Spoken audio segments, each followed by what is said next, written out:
Today, I'm gonna lay out some of the best practical strategies that you can use to make your beats or loops better forever. I guarantee you'll grab a tip or two that should stick with you from this video. I'm gonna first go over a ton of things that can make your actual music better. Then I'll go over some things that'll help you make music faster and improve faster. And at the end, I'm gonna go over some things that you might actually overlook that might stop people from using your beats or loops. So first, let's go over some things that you can do to make your actual music better. The first thing you can do to make your beats or melodies better is be more deliberate and intentional with your arrangement. You want to intentionally think, what is the purpose of each section that I'm making in this loop or beat? For example, if you're making a beat with a crazy sample that's got a ton going on, you might want to leave that crazy section of the sample right in the beginning of the beat. And then once the drums come in, grab a different part of the sample that's a little bit more chill and has more space for an artist's vocals to go on. A lot of the times it sounds super cool to have this crazy sample going throughout the whole beat, but if you're not intentionally arranging stuff out to carve space for the artists, you're probably doing yourself a disservice and lowering the likelihood that someone's gonna hop on your beats. Let me give you some examples of that. So to kind of visualize this for you, I pulled up this loop from my up and coming Elements of Soul kit, which you can get the free version of in the description down below. And when you listen right away, it's super ear catching and there's a ton going on right in the first part of the sample. But if you're trying to make this usable for a producer or for an artist, you don't want to have just that section playing throughout the whole thing. So let's hear this.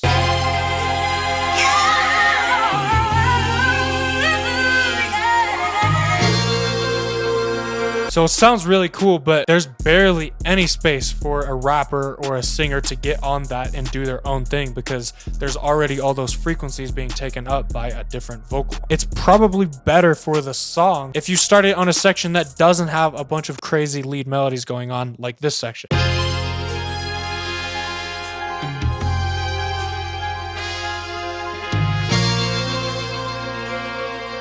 Because that section is a lot easier to rap on than a section that already has a lead vocal taking up all of that space. Another thing you can do is remake your favorite songs or favorite beats. This is one of the fastest ways to learn the techniques that the top producers are using. It's super easy to think to yourself that they're doing something that you can't do or that you're not doing, but a lot of the times when you deconstruct this stuff, you can see that what they're doing is not that complicated. Because when you actually go in and do the act of making it yourself, it helps store it in a different part of your brain that if you were to just watch a video of someone doing it, you wouldn't be able to make that same connection. You'll also learn how hit songs are structured, and it's really just going to help you in a bunch of aspects if you just copy exactly someone else's beat just to learn the techniques that they're using so that you can apply that to your own music down the road. A great way to get started with these remakes is go check out Aiden Kenway's channel. He has the best remakes of some of the most popular rap songs on YouTube, so make sure to check his channel out after this video. Another thing you can do to make your samples more interesting is work on flipping stuff in audio rather than in MIDI. And what I mean by that is you can make a MIDI pattern, but then bounce it into an audio file and then start adding effects,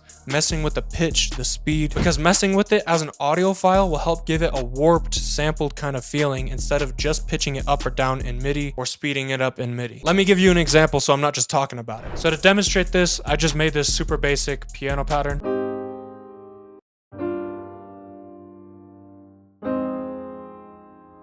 Now, to mess with this in audio, I'm just gonna bounce this in place. And now, to give it a different texture, let's try pitching it down 7 semitones. And let's hear how different that sounds. This is the normal MIDI.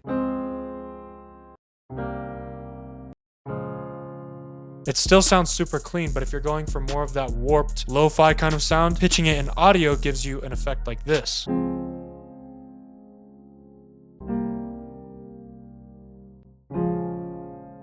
It's a subtle difference, but I promise all those subtle differences add up to a big difference when you hear a final product. One thing that's going to really help your mixes for your melodies especially is to EQ out the lower mid frequencies in your main sound. And your main sound could be something like a synth, a piano, electric piano, guitar, or whatever your main chord progression is playing on. A lot of these lower mid frequencies from around 200 to 400 hertz give your mix a super muddy and boomy sound, which you do not want. Let me give you an example. All right, so we're going to take that same progression that I've made earlier, and then I'm going to play with the low mid EQ to show you how much it can clean it up. So let's just get this playing.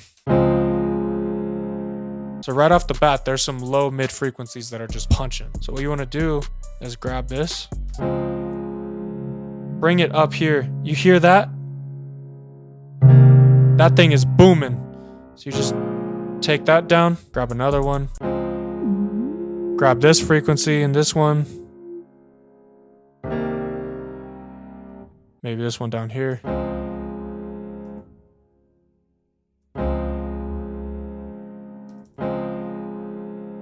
And then this last one right here.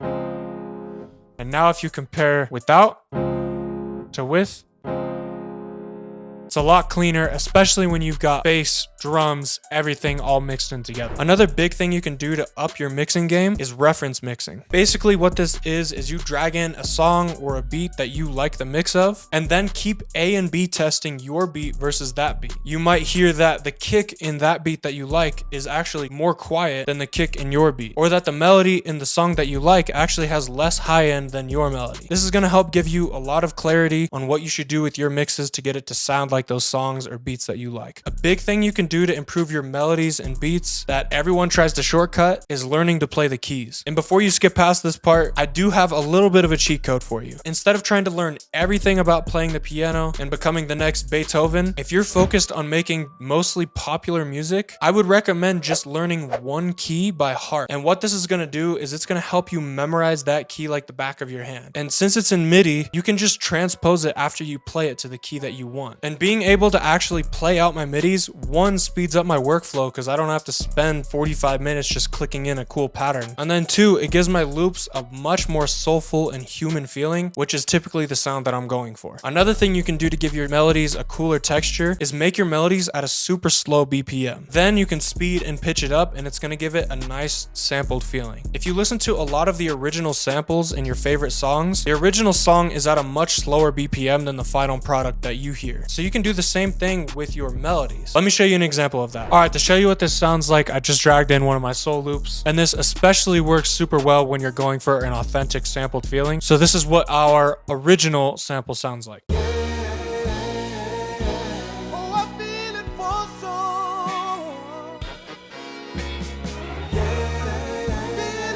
So it sounds super cool, but it's not at that 80 BPM kind of rap tempo. What we're gonna do is turn on this flex mode right here, change it to polyphonic, and then let's speed this up to like 160. And then also pitch it up like 4 semitones because we sped it up. And now we have a much more sampled kind of vibe to this.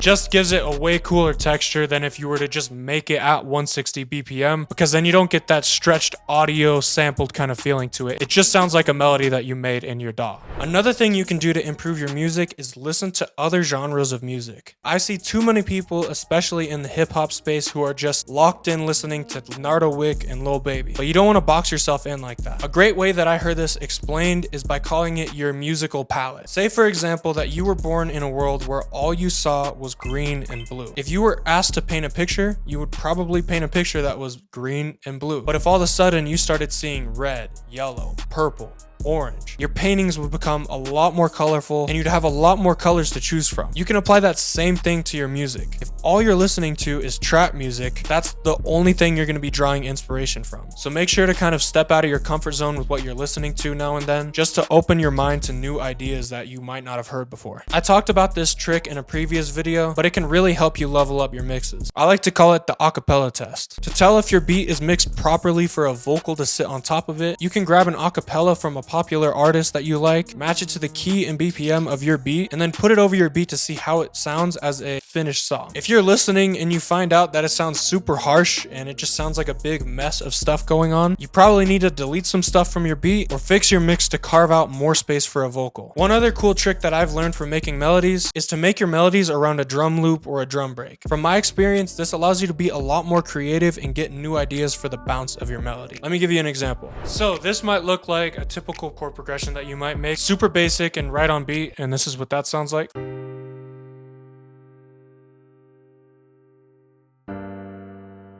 There's nothing wrong with that, but if you want to spice it up some more, by using the drum break as inspiration for the rhythms that you play your chords, I find that you can oftentimes find different bounces that you might not have played before. So if we listen to this drum break, which is from Elements of Soul, by the way, I can kind of hear where I want the chords to go. I want them to go on the kick so that it has that impact. So we got one right there. We could put a chord there and another one right there. So this is what a MIDI pattern could sound like if you're following a drum bounce instead of just going off of what's in your head.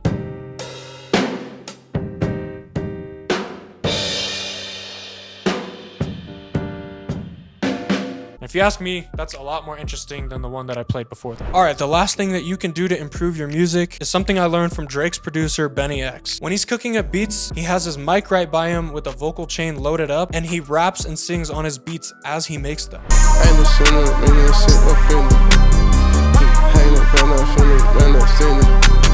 This is really going to help your process when you're making beats, because you're going to get a lot more clarity on when you're doing too much or when your beat is done, because you can just flow on it and it sounds good. It can also help give you more clarity on what kind of artist should go on that beat, who you could send that beat to, who you could label that type beat as, etc. Now, all those tips are super useful to get your music better, but it's also super helpful to get faster making beats. So here's some things that'll help you make music faster and improve faster. One thing that I've been loving doing recently is making project templates or mixing presets.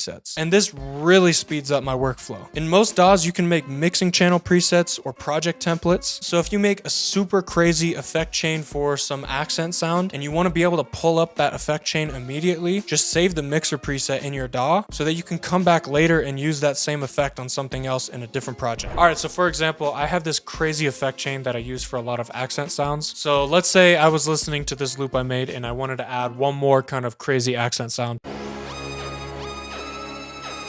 So I grab this right here,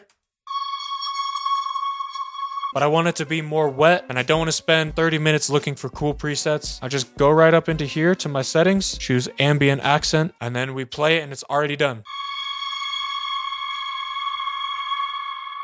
This is going to speed up your workflow because you can just get it with one click instead of building it from scratch every single time you want that sound. And you can also do this for your whole project file. You can load up your go-to VSTs, drum sounds, have your tag already in the project file. There's really no limit to it. You could go as crazy as you want, and it's just going to really help you speed up your workflow. One thing you can do to improve faster at making music is give yourself beat drills, if that makes sense. You want to treat it like intentional practice. Write down a list of everything that you struggle with the most with your production. If it takes you over an hour to make a cool MIDI progression, one day or as many days as you can a week, spend 2 hours and all you're doing is making MIDI progressions and see how many you can get in those 2 hours. So you're going to get better at making MIDIs and you're going to get faster at the same time. And you can apply that same concept with drums, lead melodies, counter melodies, whatever it is. You're just working on that one skill. Another thing you can do to improve way faster. I talked about this in my last video, but I really want to stress that getting good, honest feedback on your beats is crucial to making yourself improve faster. You might not be able to see something that's wrong with your beat that's very obvious to someone else who has a different ear than you. So gather a group of friends whose music you respect and create a group chat where you guys are constantly just sending everything you make and constantly giving each other 100% honest feedback. And I can tell you from experience, getting negative feedback does not feel good in the moment, but it helps you in the long run. If you're someone who struggles spending 4 hours to create one beat from scratch, the melody, everything into this one perfect masterpiece, one thing I would tell you to do is make your melodies and your beats in separate project files. And there's a couple reasons that I say this. When you're making melodies or making beats, you're only going to be focused on that one thing. Also, it is a ton easier to organize and mix your project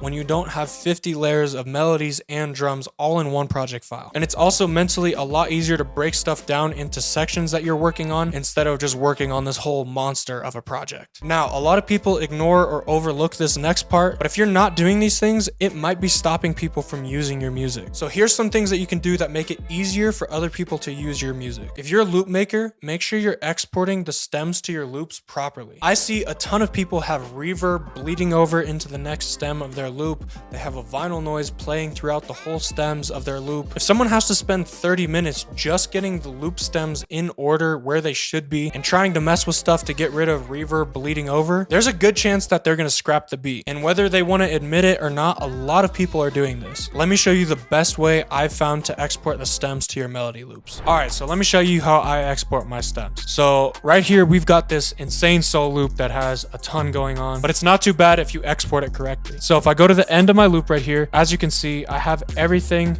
separated out with 4 bars of space in between. And the reason why I do 4 bars, that's typically enough space to where there's no reverb bleeding over. And if you want to take it a step further, you can even bounce everything into audio files so that it automatically cuts off right there, even if there is reverb, so that there's no way that it can be bleeding over. But if you have a loop that has melodies that aren't hitting right on the first beat, so what I do to combat this, which I learned from Cody, shout out Cody, is to put a hi-hat or some kind of non-intrusive sound that doesn't have reverb that'll bleed over in between every 2 bars of this 4-bar space. And it's the same spacing every time. And now when you drag in all the stems, everything's right on time and it's super easy to use. Another thing you should 100% be doing is labeling your stems correctly for mixing engineers. How many times do your beat stems look like this?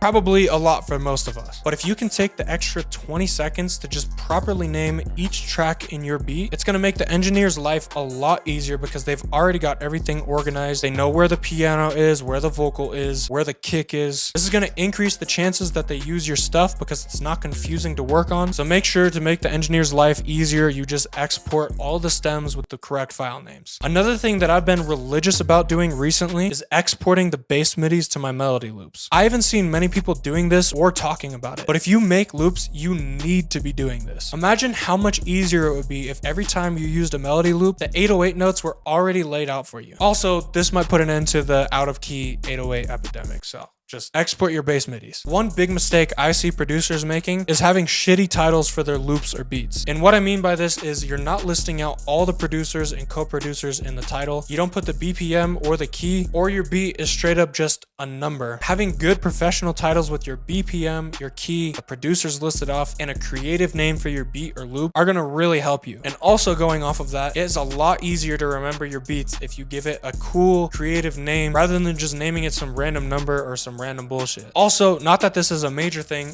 but beat names do kind of matter. The sample I made from my song with Future was called Beautiful, and the song ended up being called Beautiful. And I've even seen Des Wright talk about this, who's produced for Drake. Another mistake I see people doing is sending their beats or loops out as WAV files. Now, at first thought, you might be thinking, I should be sending the WAV file because that's the highest quality file. But if you're sending attachments on Gmail, if you send a WAV file, the file is too big and they can't just preview it by clicking on their email. But if you send an MP3, the file is likely small enough that they can just click it on their email without having to download anything, click on any links, and then if they want the WAV file, they'll hit you up directly to get the WAV file. If you want to learn how to get your first placement with no followers, click this video right here.